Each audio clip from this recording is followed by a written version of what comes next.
एक चांगली गोष्ट बिझनेससाठी आवश्यक आहेच, पण निगेटिव्ह मार्केटिंग आपण जो एक शब्द वापरतो तितकीच महत्त्वाची आहे.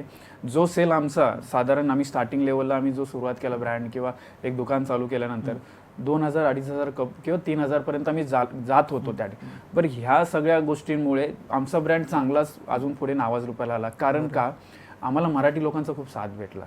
म्हणजे तुम्ही फ्रँकली म्हणतो, आज नवी मुंबईमध्ये सगळ्यात हायेस्ट सेलिंग करणारा नादब्रह्म इडलीमधला, इवन येवले अमृतुल्लामधला मीच हायेस्ट आहे. मराठी लोकांपेक्षा गुजराती मराठी, मी नाव घ्यायला नाही पाहिजे पण मला असं वाटतं घ्यावं. ती लोक सर आहे ना, कुठंही शॉप घ्यायचं किंवा बिझनेस करायचं म्हटलं ना, ते भाड्याच्या रूममध्ये राहतात.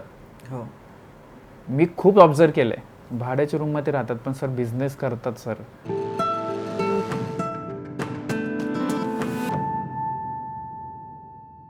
नमस्कार, मी संकेत नाईक आणि स्वागत आहे तुमचं माझा मराठी उद्योजकमध्ये.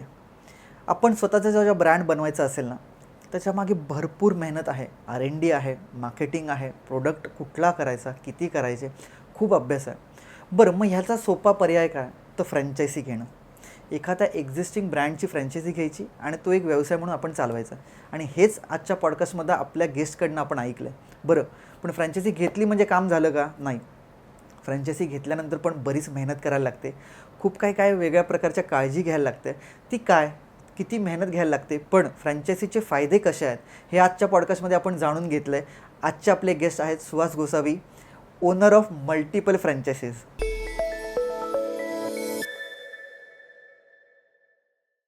सुहास सर, स्वागत आहे माझा मराठी उद्योजकमध्ये. Thank you sir, thank you sir. तुम्हाला फ्रँचायझी मॅन बोललो तर मला वाटते वावगं ठरणार नाही, कारण 4 वेगवेगळ्या ब्रँडच्या फ्रँचायझीज तुम्ही ओन करताय, त्या चालवताय. तर सर्वात प्रथम ह्या कुठल्या फ्रँचायझी आहेत ह्या जाणून घेऊया. सर्वप्रथम सुरुवातीला स्टार्टिंगला मी येवले अमृतुल्य ही फ्रँचायझी स्टार्ट केली. त्याच्यानंतर मी नादब्रह्म इडली म्हणून आहे, ओके, ती एक फ्रँचायझी घेतली. त्याचबरोबर कात्रज डेअरी एक आहे, ती पण त्याच्याबरोबर चालू केली. आणि लास्ट रिसेंटली मी लाडाची कुल्फी म्हणून एक ब्रँड आहे, पुण्याचाच ब्रँड आहे हा, ओके, ती पण घेतली मी. आणि या सगळ्या फ्रँचायझी तुमच्या नवी मुंबईमध्ये आहेत? नवी मुंबईमध्ये आहे ते. 4ही वेल नोन ब्रँड्स आहेत. Yes yes yes. किती वर्ष झाली की तुम्ही हा फ्रँचायझी बिझनेस रन करता? गेली एक 7-8 वर्ष मी या बिझनेसमध्ये आहे. आम्ही एक सुरुवातीला 2-1 महिन्यापूर्वी एक पॉडकास्ट केला होता. त्यात आपल्यासोबत निलेश जाधव होते, जे ओनर आहेत ग्रॅज्युएट चायवाल्याचे. तर त्यांच्याकडनं आपण एक ब्रँडचा ओनर म्हणून पर्स्पेक्टिव्ह ऐकून घेतला होता. आणि त्याच्यात तेही मेन्शन केलं होतं की मला फ्रँचायझी आता द्यायच्या आहेत, पूर्ण महाराष्ट्रभर मला फ्रँचायझी ओपन करायच्या आहेत. आज एक वेगळा पर्स्पेक्टिव्ह आपण ऐकून घेणार आहोत तुमच्याकडनं, की बाबा एक फ्रँचायझी चालवतोय व्यक्ती, तो काय माइंडसेटनी चालवतो आणि काय काळजी घेतली गेली पाहिजे एखादी ब्रँडची फ्रँचायझी घेताना आपण. तर पहिलं, तुम्ही जेव्हा येवले चहावाली ही जी अमृततुल्य ह्याची जी फ्रँचायझी घेतली तेव्हा काय अभ्यास केलात नेमका, आणि मग काय कसं कन्क्लुजन काढलं की हां दिस इज द ब्रँड? कारण बरेच ब्रँड आहेत ना चहामध्ये, मग ह्या ब्रँडचीच फ्रँचायझी मला घ्यायची जेणेकरून माझा व्यवसाय खूप फायदेशीर ठरेल. येस येस येस, बरोबर बोलला तुम्ही. ॲक्च्युली काय झालं की ह्या इंडस्ट्रीमध्ये यायच्या, म्हणजे फ्रँचायझी ह्या कन्सेप्टमध्ये यायच्या आधी मी एक 2-3 ब्रँड पहिल्यांदा पाहिले होते. येवले अमृतुल्य बोलू, साहेबा तुम्ही ऐकलं असेल, साहेबा अमृतुल्य पण आहे, इव्हन पंढरपुरी चहा, एक 3-4 ब्रँड मार्केटमध्ये होते त्या ठिकाणी. बट मी ज्यावेळेस ह्या सगळ्यांचा अभ्यास केला ना, तर मी एक विचार केला की जर आपण जेव्हा कुठल्या फ्रँचायझी घेणार आहोत, इवन एक कस्टमर म्हणून आपण तो विचार केला पाहिजे की त्या कस्टमर म्हणून आपण जर समजा फ्रँचायझी घेणार आणि त्या ठिकाणी आपण समजा चहा प्यायला जातोय, तर ऑब्व्हियसली आपण हायजीनचा पहिला विचार करतो. कारण की आपण प्रत्येक घरामध्ये चहा तर होतोच, नो डाऊट, पण एखादा ब्रँड घेतल्यानंतर त्या ठिकाणी आपल्याला चहा का प्यायला जायला पाहिजे, हा तितकाच महत्त्वाचा प्रश्न आहे. कारण क्वालिटी खूप महत्त्वाची असते. ओके, तर मी ह्या 3-4 ब्रँडचा पहिल्यांदा अभ्यास केला. ओके, आणि त्याच्यानंतर मी येवले अमृततुल्य हा ब्रँड निवडला. येस.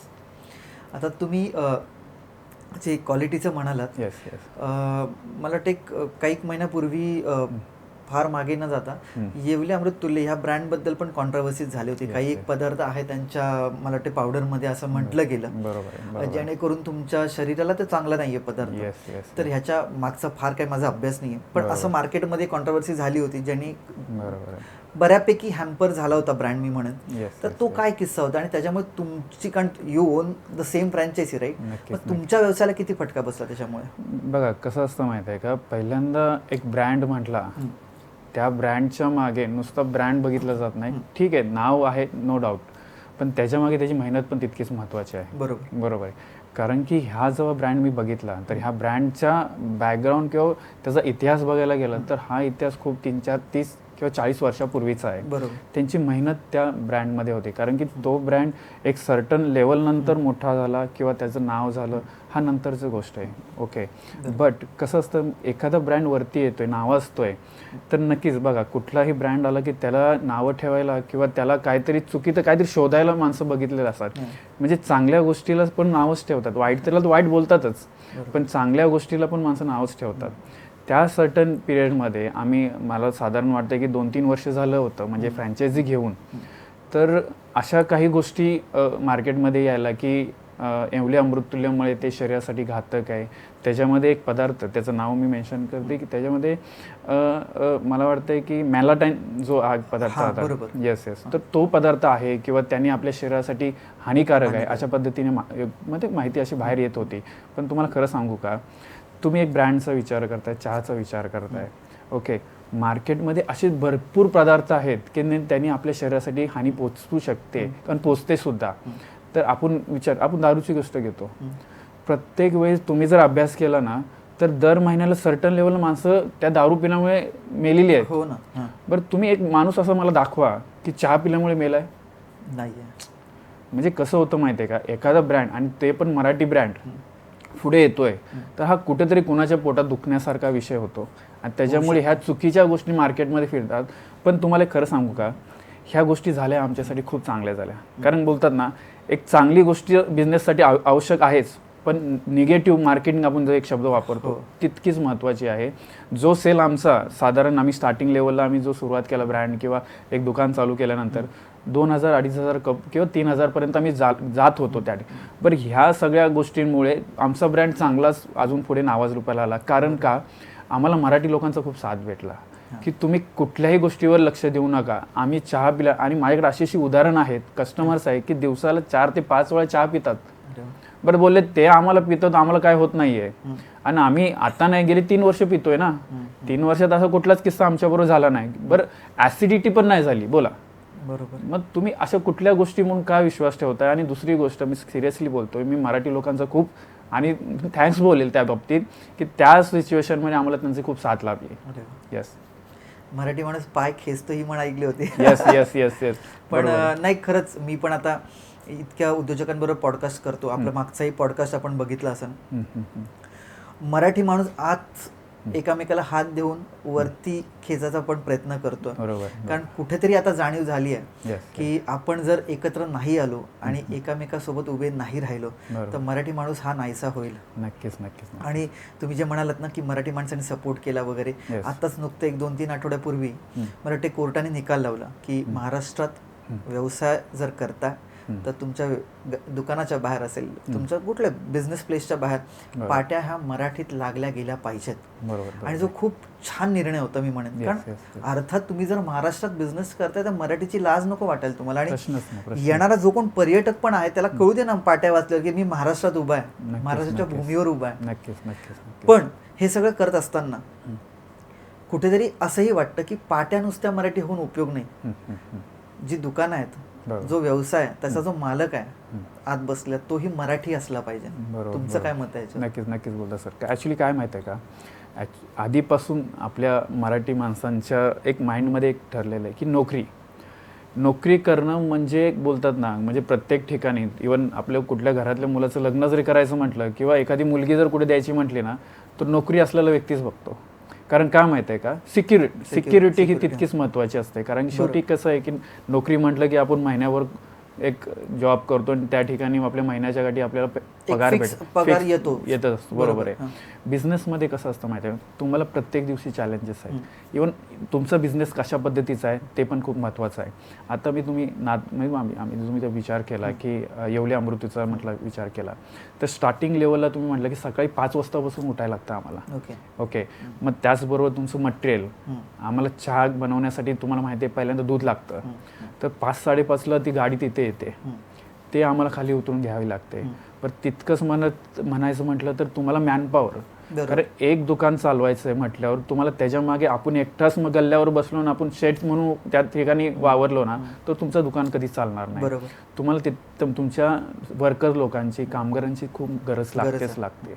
मग त्या पद्धतीने त्यांना थोडंसं आपण सांभाळून घेतलं किंवा ती मॅनेजमेंट आपल्याला जमली ना तर बिझनेसमध्ये कोणीही सक्सेस होऊ शकतो.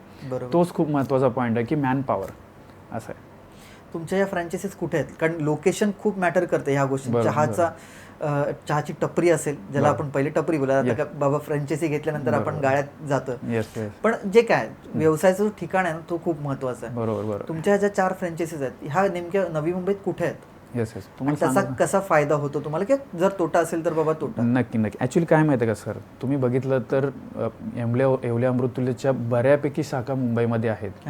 पण तुम्हाला सांगू का, बिझनेस मधलं तुम्ही एक USP म्हणायचं गेलं तर माझ्या दृष्टिकोनातून लोकेशन तितकंच महत्त्वाचं आहे. हो, कारण काय माहिती आहे का, तुमचा फुटफॉल म्हणजे तुमच्याकडे येणारा कस्टमर हा कुठून येतोय, आयदर तो समजा तुमच्या समोर आयदर मॉल असेल, बरोबर, कॉर्पोरेट सेक्टर असेल किंवा रेसिडेन्शियल असेल. बरोबर. तुमचा चहा तर तुम्ही विचार करायला गेला तर चहाचा मी ब्रँड जर घेऊन बसतोय तर कॉर्पोरेट सेक्टर तितकंच महत्त्वाचं आहे. कारण का माहिती आहे का, त्या ठिकाणी तुम्हाला थोडंसं रिलॅक्सेशनसाठी चहा आवश्यक असतोच. बरोबर आहे. इवन तुम्ही मॉलचा विचार केला तर पब्लिक जी रनिंग पब्लिक असते, ओके, की फॅमिली त्यांच्याबरोबर ती मॉलमध्ये येत असते किंवा फिरायला येते, तो एक फॅक्टर खूप या इंडस्ट्रीसाठी खूप महत्त्वाचा आहे. इवन तुम्ही विचार केला की प्रत्येक वेळेस घरातला चहा प्रत्येकाला आवडतो नाही आवडतो असं नाही. माझ्याकडे अशी उदाहरण आहेत सर, त्यांनी येवले चहा जेव्हापासून चालू झाला ना घरातला चहा प्यायला बंद केला आहे, अशी पण उदाहरणं आहेत.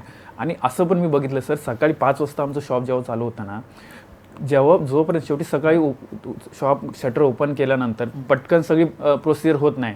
बाहेर सामान लावल्यानंतर थोडंसं आपल्याला सेटअप करायला लागतो आणि त्याच्यानंतर चहाची प्रोसेस करायला लागते. विदिन 20 ते 25 मिनिटं ह्या सगळ्या प्रोसेसला जायला लागतात. पब्लिक 20-25 मिनिटं ती थांबते. आमची प्रोसेस होईपर्यंत ते बोलते आम्हाला तुमचा चहा प्यायचा आहे, तरच मग इथून निघणार.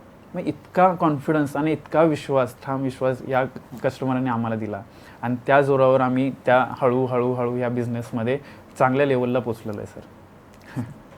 ओके सर, फ्रँचायसी जेव्हा आपण म्हणतो, आता आपण बाकीच्या फ्रँचायसीबद्दल पण जाणून घेऊ, पण चहाचाच विषय चालू आहे. बरोबर. तर रिसेंटली MBA चायवाला, बरोबर, खूप मोठा स्कॅम झालाय तो. बरोबर. तर एक फ्रँचायसी घेताना काय काळजी घेतली गेली पाहिजे, बरोबर, ह्याच्यावर जर तुम्ही थोडंसं टेक्निकली गाईड केलं की काय क्लॉजेस आपण बघितले गेले पाहिजेत. कारण आपण हेवी डिपॉझिट देतो किंवा एक फ्रँचायसी ओन करायसाठी आपण ती फी जी भरतो ते आहे, त्याच्यानंतर एक ॲश्युरिटी आपल्याला ब्रँडकडनं मिळते सेल्सची, पण ॲट द एंड शेवटी तो सेल्स कसा वाढवायचा किंवा कसा टिकवायचा हे आपल्यावर आहे आपण जेव्हा एकदा फ्रँचायसी घेतो. कारण त्यांचे जे काही डेटा असतात ते बाकीच्या फ्रँचायसीवर data is driven by those particular franchises, right. त्यामुळे एखाद्या जागेवर जेव्हा आपण नवीन फ्रँचायझी घेतो त्या डेटावर अवलंबून न राहता आपला स्वतःचाही अभ्यास पाहिजे. प्रश्नच नाही. तर ह्या गोष्टींवर थोडंसं आम्हाला मार्गदर्शन करा टेक्निकली, की काय काळजी घेतली गेली पाहिजे. बघा, बेसिकली आपण तुम्हाला मगाशी म्हटल्याप्रमाणे एखादी फ्रँचायझी आपण घेतो तर एकतरी तुमचा त्या एरियातला सर्वे खूप महत्त्वाचा असतो. बरोबर. तुमचा जो येणारा कस्टमर आहे हा कुठल्या प्रकारचा आहे, त्याची रिक्वायरमेंट काय. कारण की आपण एक सरते शेवटी आपण विचार करतो ना, आपल्याला सर्व्हिस कस्टमरला द्यायची आहे. कारण तो जर सॅटिस्फायर असेल आपल्या ब्रँडबद्दल किंवा आपल्या चहाबद्दल, तो कस्टमर पुन्हा पुन्हा आपल्याकडे येणार आहे. बरोबर आहे. म्हणजे काय, तुम्हाला त्या ब्रँडचं पूर्ण माहिती पहिल्यांदा पाहिजे. ओके, तुम्ही त्या ठिकाणी कुठल्या एरियामध्ये तो शॉप चालू करताय किंवा काय, त्याच्या आजूबाजूचा सराउंडिंगचा अभ्यास तुम्हाला पाहिजे. ओके, बरोबर. कारण की कसं असतं माहिती आहे का, तुमचा जेव्हा तुम्ही ब्रँड चालू करता की तुमच्यासाठी त्याची मेहनत आणि त्याचबरोबर तेवढा पैसा लागलेला असतो. कारण की विचार करा, तुम्ही एका ब्रँड घ्यायचा विचार करतोय आपण, तर तुम्ही एखादा ब्रँडसाठी आपण एक 5 वर्षासाठी त्याला लॉकिंग पिरियड असतो. म्हणजे एखादी फ्रँचायझी घ्यायची आहे तर तुम्हाला एक सर्टन अमाऊंट त्या फ्रँचायझी ज्याच्याकडून घेतो आपण त्याला द्यावी लागते 5 वर्षासाठी. बरोबर. आणि त्याबद्दल आपण त्याच ठिकाणी ते त्यांची कंपनीची माणसं त्या एरियामध्ये येऊन ते सगळे सर्वे करतात. मला तेच म्हणायचं आहे, कारण की एखादा ब्रँडच्या नंतर आपण पुढे विचार करतो की नाही, आपला शॉप कुठल्याही अपेक्षा असते की मला ह्या महिन्याच्या किंवा एंडिंगला मला एवढं काहीतरी यातून निघलं पाहिजे. ओके, पण तुम्ही हा विचार करत नाही की आपण जो इन्व्हेस्टमेंट करतोय, जे काय खर्च करतोय ते आपल्यासाठी योग्य आहे का. कारण कसं असतं, आज बघा तुम्ही कुठलेही ब्रँड घेताना तुम्हाला एक सर्टन 20 ते 25 लाख रुपये लागतात. बरोबर. कारण एवढी ह्यूज अमाऊंट आपण घेऊन मार्केटमध्ये उतरत असतो. आयदर एवढी अमाऊंट घ्यायचं म्हटलं तर आपल्याकडे प्रत्येकाच्याच ठिकाणी, कारण सर्वसामान्य मराठी लोक असतात, ते एवढी अमाऊंट कॅरी करू शकत नाहीत. तर कुठं ना कुठं तरी एक सर्टन कोणतरी मित्र किंवा आपले नातेवाईक कोणतरी जवळ त्यांना की आपण पार्टनरशिपमध्ये घेतो आणि तो चालवत असतो. तर एक विचार करायचा ह्या ब्रँडबद्दल की तुम्हाला त्याची पूर्ण माहिती पाहिजे, पहिली गोष्ट. दुसरी गोष्ट, त्या प्रोडक्टबद्दल क्वालिटी. इवन बाकीचे मार्केटमध्ये पण ब्रँड आहेत, त्याची क्वालिटी आणि आपली क्वालिटीमध्ये बऱ्यापैकी फरक असला पाहिजे. कारण की तुमच्याकडे कस्टमर येणारा हा रेग्युलर येणारा पाहिजे. आज आला, आज चहा पिलाय म्हणून तो पुन्हा आपल्याकडे येईलच ह्याची गॅरंटी नाही आहे. बरोबर. हा तितकंच महत्त्वाचा आहे. आणि दुसरी गोष्ट, हा ब्रँड चालवताना किंवा चहा शेवटी हा प्रोडक्ट आहे, म्हणजे फूड इंडस्ट्री आहे. बरोबर. तुम्हाला तितकंच हायजीन ठेवणं खूप गरजेचं आहे. एखादा कस्टमर येतो म्हणजे एक विचार करा, तो एक चहा पिण्यासाठी येतो, बरं त्याच्याबरोबर त्या दुकानामध्ये त्याचं नजर पडलेली असते. तुम्ही बघा, तुम्ही बाहेर मार्केटमध्ये चहाचे टपरे असतात, इवन आपण पाणीपुरीचे स्टॉल असतात किंवा बाकीचं अजून वडापाव वगैरे सगळ्या गोष्टी असतात फूडच्या बाबतीत. तर मग आपण त्या ठिकाणी पहिल्यांदा हायजीन आहे का किंवा हा आहे का की ते आपल्या शरीरासाठी व्यवस्थित आहे का, केवळ कुठलं खाणं खातोय आपण, त्या पद्धतीने आपण एक ब्रँड घेऊन मार्केटमध्ये असतो तर समोरचा व्यक्ती ते गोष्ट खूप ऑब्झर्वमेंट बघत असतो. पहिली गोष्ट असते की समोरचा जो काउंटर जो बसणार व्यक्ती आहे त्यांनी स्माईल दिली पाहिजे. हे एक आमच्याकडे टेक्निक्स असतात. समोरचा व्यक्ती काहीतरी माइंडमध्ये घेऊन येत असतो, टेन्शन्स असतात, डोक्याचे म्हणजे घरातले टेन्शन, जॉबचे टेन्शन असतात, इव्हन फायनान्शियली टेन्शन्स असतात, भरपूर काही त्यांच्या डोक्यामध्ये चालू असतं. पण एक रिलॅक्सेशनसाठी तो आपल्या दुकानावर येतो चहा पिण्यासाठी. मग त्याच्या माइंडमध्ये असतं की तिथं गेलं तर मला थोडंसं बरं वाटलं पाहिजे. काउंटरवर घेणार आलेला व्यक्ती जो आपल्याकडे चहा पिण्यासाठी येतोय, समोरचा जो काउंटर बसतो, जो आयदर माझा नातेवाईक असेल किंवा अजून माझा स्टाफ कोणी असेल, त्याला मी स्ट्रिक्टली सांगितलंय स्माईल दिली पाहिजे. बरोबर. स्माईल दिल्यानंतर त्याचं माइंड चेंज होतो. इवन मी तुम्हाला सांगतो का, कधी सर्व्हिस देताना कस्टमरला त्या ठिकाणी तो त्या चहा पिल्यानंतर खुशी आणि सॅटिस्फाईड झाला पाहिजे, हा त्याचा मागे उद्देश असतो. कधी कधी आमच्याकडून कस्टमर बाबतीत किंवा आम्ही विचार केला की आम्हाला उदाहरण असे आलेले आहेत, कधी कधी चहा पिताना थोडंसं कधी कधी थंड झाला, इवन बोलता बोलता कधी कधी 2-3 लोक उभे असले तर थोडा थंड झाला, तर समोरचा कस्टमर जेव्हा आमच्याकडे येतो, बाबा तुमचा थोडा चहा थंड झाला आहे, मी बाकीचा कुठल्याही गोष्टीचा विचार करत नाही.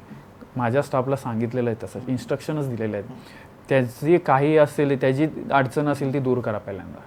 म्हणजे कसं असतं की एक कस्टमरमुळे बाकीची लोक बघत असतात, तो काय म्हणतोय की त्यांनी आपल्याकडे काहीतरी अपेक्षा करून आपल्याकडे पुढे आलेला असतो, म्हणून आम्ही चहा म्हणून त्याला पुन्हा त्या ठिकाणी द्यायचा प्रयत्न करू, म्हणजे तो नाराज नाही झाला पाहिजे असं. आणि तो कस्टमर आमचा लाईफटाईम नसला तरी तुम्ही विचार केला तर तो राहिला पाहिजे, ह्या उद्देशाने आम्ही प्रयत्न करतो. राईट. आणि सर्व्हिस किंवा जो स्टाफ आहे त्याला ट्रेन करणं खूप गरजेचं आहे. खूप बरोबर. मी आत्ता म्हणजे कोइन्सिडन्स आहे की 2-3 दिवसापूर्वी एका मीटिंगसाठी एका शॉपमध्ये बसलो होतो, चहा मागवला आणि तो चहा हात लागून सांडला टेबलवर.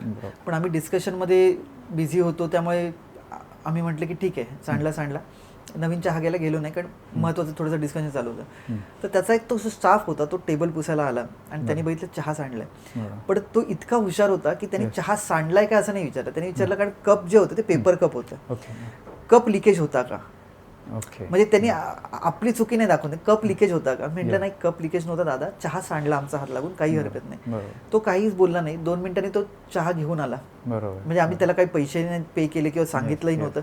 तर हे जे आहे ना, हे आपल्याला कस्टमर परत खेचून आणतं. आज मी पुन्हा त्याच्याकडे जाईन, बरोबर, कारण त्याच्या मालकाने नाही चहा पाजला, पण तो जो सर्व्हिस देणारा मुलगा होता, म्हणजे त्या मालकाचे संस्कार त्याच्यावर की ट्रेनिंग काय आहे किंवा मालकाची जी काय मेंटॅलिटी आहे ना सर्व्हिस देण्याची, ती आपल्याला त्या कामगारातनं पण लक्षात येते.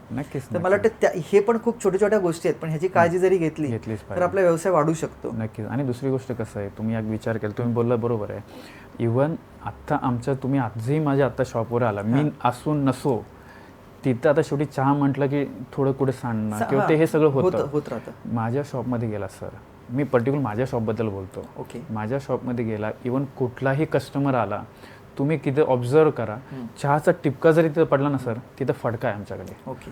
तिथं साफ केलेला जातं. स्वच्छतेच्या बाबतीत मी पूर्णपणे 100% तिथे देतो. इवन आपलं फ्लोअर असेल, फ्लोअरसाठी पण तिथं आम्ही विचार करतो, हायजीन असलं पाहिजे त्या पद्धतीने, तर ते पण क्लीन ठेवायचा प्रयत्न करतो. इवन आमचं एक सिस्टम अशी असते की चहा बनवल्यानंतर चहाचा जो टोप असतो, कारण हा का सांगायची गरज आहे, कारण की आत्ता पुढे जे सिच्युएशन, आता आम्ही गेली 7-8 वर्ष ह्या बिझनेस लाईनमध्ये आहे, प्रत्येकालाच येवले अमृततुल्यमध्ये सक्सेस भेटला असं पण नाही आहे. बरोबर, लक्षात ठेवा. त्याचं कारण पण तितकंच महत्त्वाचं आहे की तुम्ही एक ब्रँड घेऊन आलाय, नो डाऊट तुम्ही 2 पैसे कमवायला आलाय, बरोबर, पण तुम्ही तुमची क्वालिटी मेंटेन ठेवणं तितकंच गरजेचं आहे. कारण का माहिती आहे का, तुमचं क्वालिटी जर व्यवस्थित असेल ना सर, तर कस्टमर तुम्हाला किती, तुम्ही 10 रुपये 12 रुपये 15 रुपये करा, कस्टमर तुमच्याकडेच येणार आहे. हा कॉन्फिडन्स लेवल पाहिजे आपल्याला. नाहीतर काय होतं माहिती आहे का, तुम्हाला टू बी फ्रँकली म्हणून सांगतो, मी जेव्हा शॉप चालू केलं होतं ना, त्यावेळी 42-45 रुपये लिटर दूध चालू होतं. ओके. म्हशीचं दूध आम्ही घेतो, गोकुळचं दूध घेतो आम्ही, तर त्या टायमिंगला तो रेट होता. आता तुम्ही बघितलं तर 68 रुपये झालेला आहे. ओके. म्हणजे जो खर्चाचा पार्ट होता तो हळूहळू वाढलाय. इवन गॅस बघितला, कारण आम्हाला कमर्शियल गॅस लागतो, हां, तो तर कारण त्याशिवाय आपण चहा बनवू शकत नाही. 700 ते 800 रुपये त्या टायमिंगला होता जेव्हा मी फ्रँचायझी चालू केली. आज 1800 ते 2000 पर्यंत आहे. इतका वाढलेला आहे. म्हणजे काय होतं माहिती आहे का, माणूस काय करतो सर, म्हणजे जस्ट आपण काय करतो की आपल्याला त्यातून 2 पैसे भेटले पाहिजे, कारण इन्व्हेस्टमेंट भरपूर लागली ना, तर कुठे ना कुठेतरी एक सॉफ्ट कॉर्नर बघतो की जिथं एवढा खर्च वाढला आहे, तर तिथं त्या खर्चाच्या रिलेटेड आपल्याला इन्कम थोडं रेशोमध्ये प्रॉफिट यायला पाहिजे. मग त्याच्यामध्ये कंपनीची पॉलिसी आहे की तुम्ही ज्या पद्धतीने चहा बनवायचं त्या पद्धतीनेच बनवला पाहिजे. कारण आयदर तुम्ही ठीक आहे, तुम्हाला परवडत नाही तर तुम्ही 2 पैसे वाढवा, पण तुम्ही क्वालिटीमध्ये कॉम्प्रोमाइज करू नका. कस्टमर हा आपल्यापेक्षा हुशार आहे, त्याला या सगळ्या गोष्टीची माहिती असते. आज चहा एका ठिकाणी पिला तर तिथं थोडासा जरी आपल्या क्वालिटीमध्ये बदल झाला ना सर, तर तुम्हाला बोलणार काहीतरी आज गडबड आहे असं.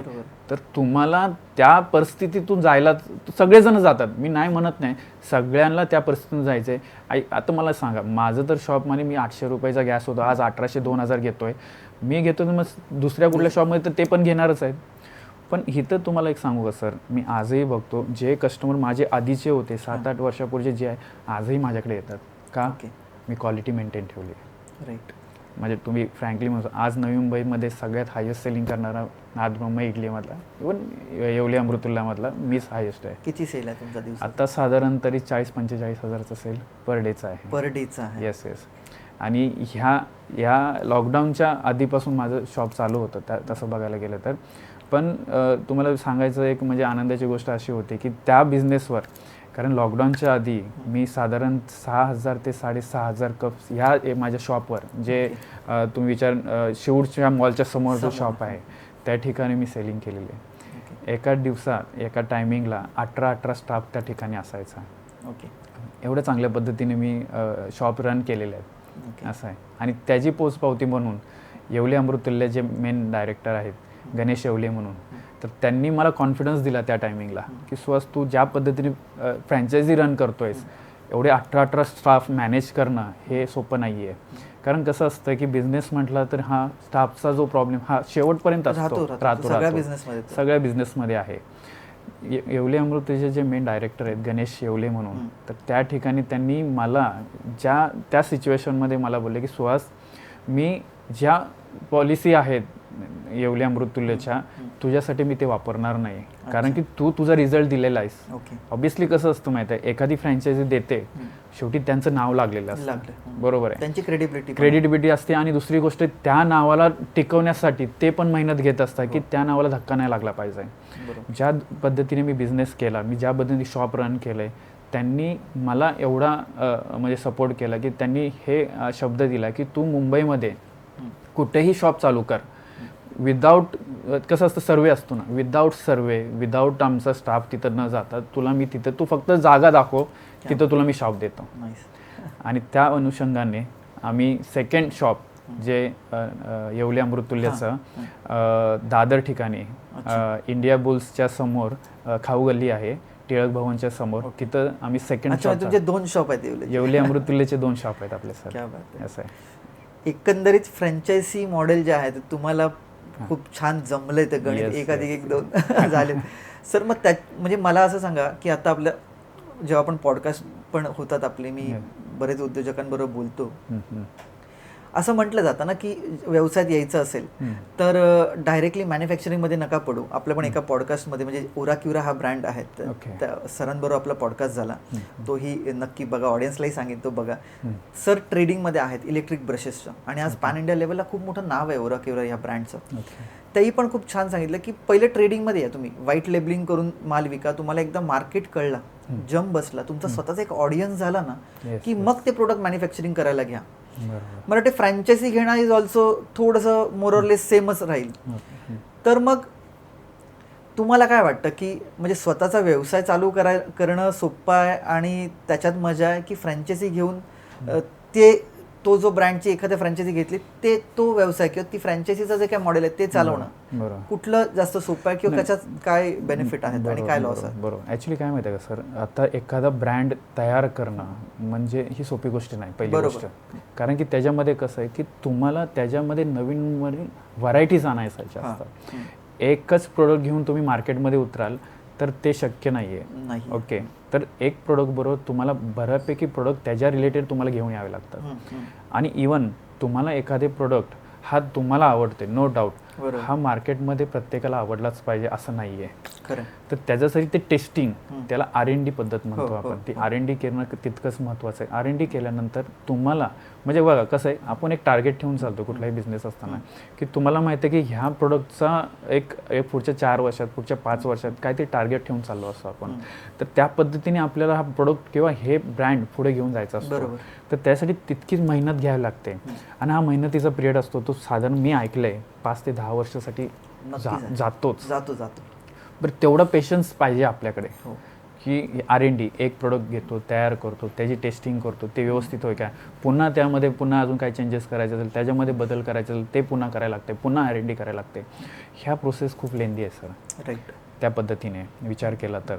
आणि दुसरी गोष्ट काय माहिती आहे का, एक तेच म्हणायचं म्हणलं की आपल्याला फ्रँचायझी ब्रँड का किंवा फ्रँचायझी कन्सेप्ट का महत्त्वाची आहे ना, की तुम्हाला काही हेडॅक नाही डोक्याला.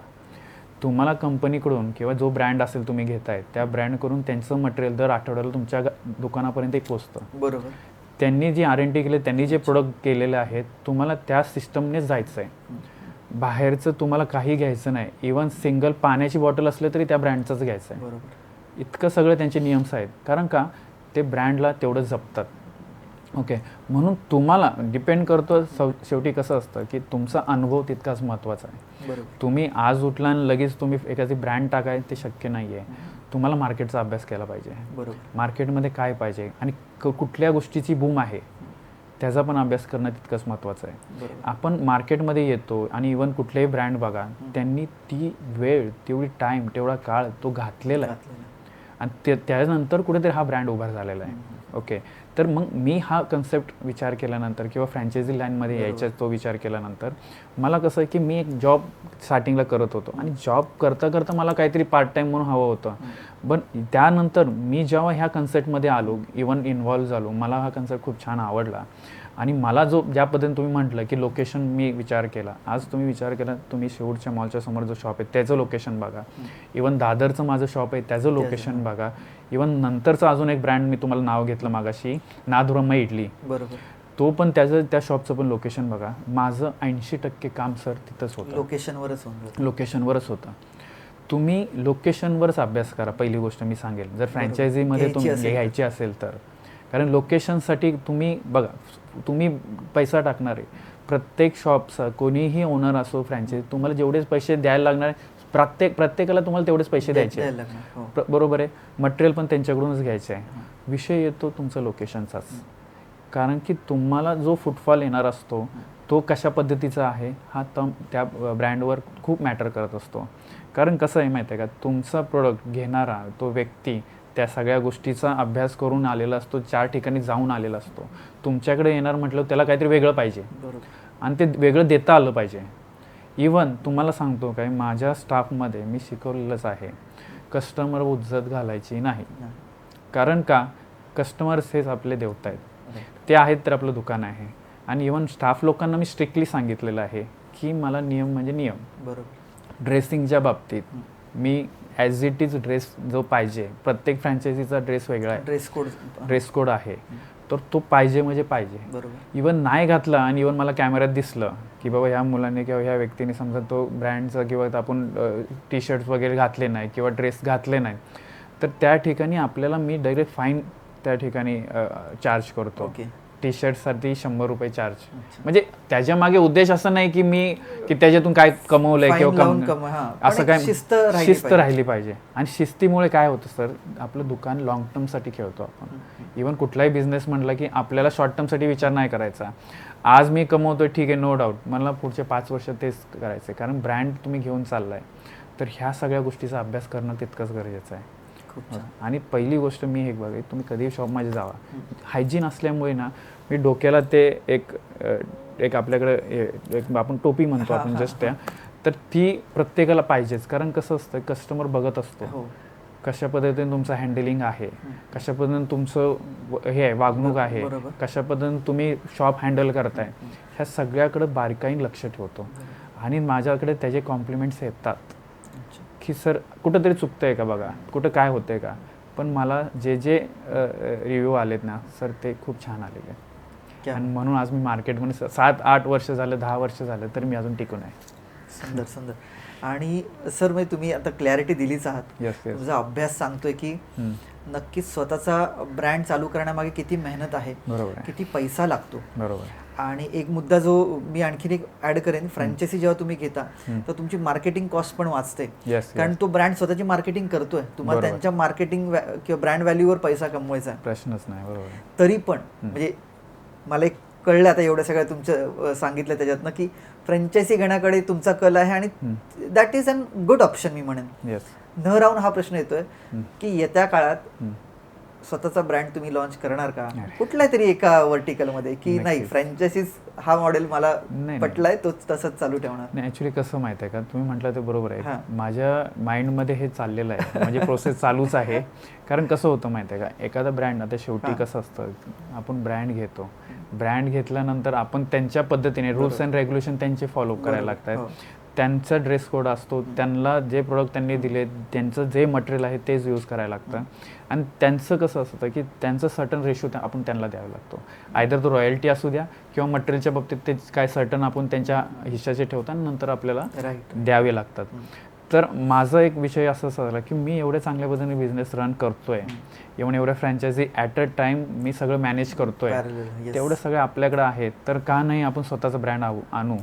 ओके, तर मी त्यासाठी काम पण चालू केलेलं आहे सर. मला एका उद्योजकाचं मन कळतं हे बोलायला हरकत नाही. नाही, नक्कीच नक्की. आणि ऑब्व्हियसली प्रत्येकाला तो आपलं एक बोलतात ना, स्वतःचा ब्रँड तो स्वतःचाच ब्रँड, प्रश्नच नाही. बरोबर आहे. आणि तुम्हाला हे पण सांगायला मला आवडेल की आजही मी सर ज्या ठिकाणी ज्या गोष्टी करतो ना सर, मी कुठलंही मला अपेक्षा आहे की मला इतकं कमवायचं आहे किंवा हे, तो नाही आहे.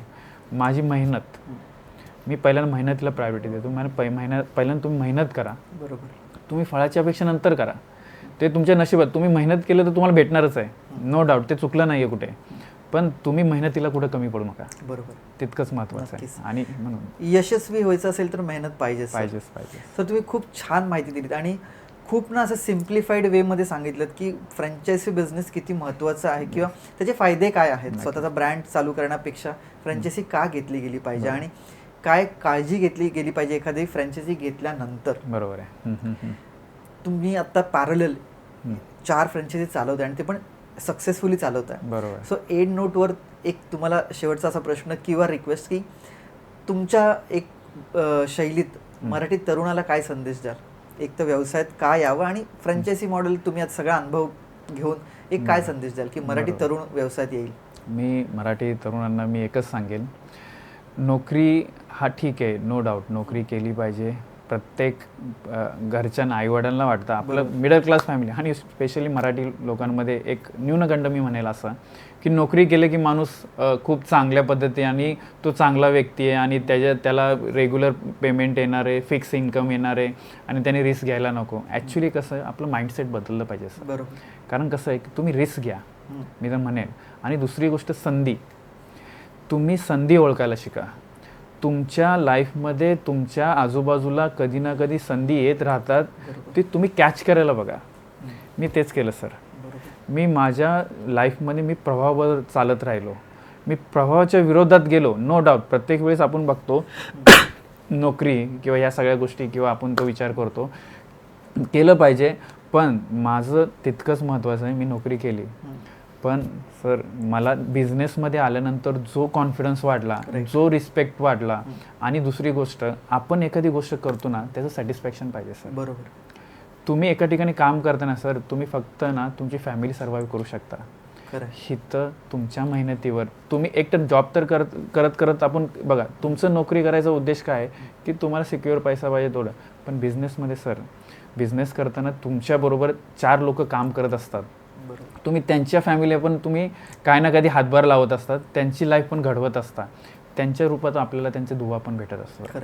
आणि हे पण खूप महत्त्वाचं आहे. मला एवढं वाटतं मराठी तरुणांनी सर, मी जास्त नाही म्हणत आहे, 100 काय मी 200% म्हणतो, बिझनेसमध्ये या सर. यायलाच पाहिजे. नक्कीच यायला पाहिजे. नाही, खरंच गरज आहे आणि विचार करण्यासारखी गोष्ट आहे सर. मला एकच म्हणायचं आहे, तुम्ही बघा मराठी लोकांपेक्षा गुजराती मराठी, मी नाव घ्यायला नाही पाहिजे पण मला असं वाटतं घ्यावं, ती लोक सर आहे ना कुठंही शॉप घ्यायचं किंवा बिझनेस करायचं म्हटलं ना ते भाड्याच्या रूममध्ये राहतात. हो, मी खूप ऑब्झर्व केलं आहे, भाड्याच्या रूममध्ये राहतात पण सर बिझनेस करतात सर. त्यांची अख्खी पिढीने पिढी हा बिझनेस लाईनमध्ये. ते शॉप विकत घेतील पण रूम किंवा एखादं घर घ्यायचं म्हटलं ना ते प्रायोरिटी सेकंड ठेवतील, पण पहिल्यांदा बिझनेस करायसाठी त्यांनी शॉप विकत घेणार.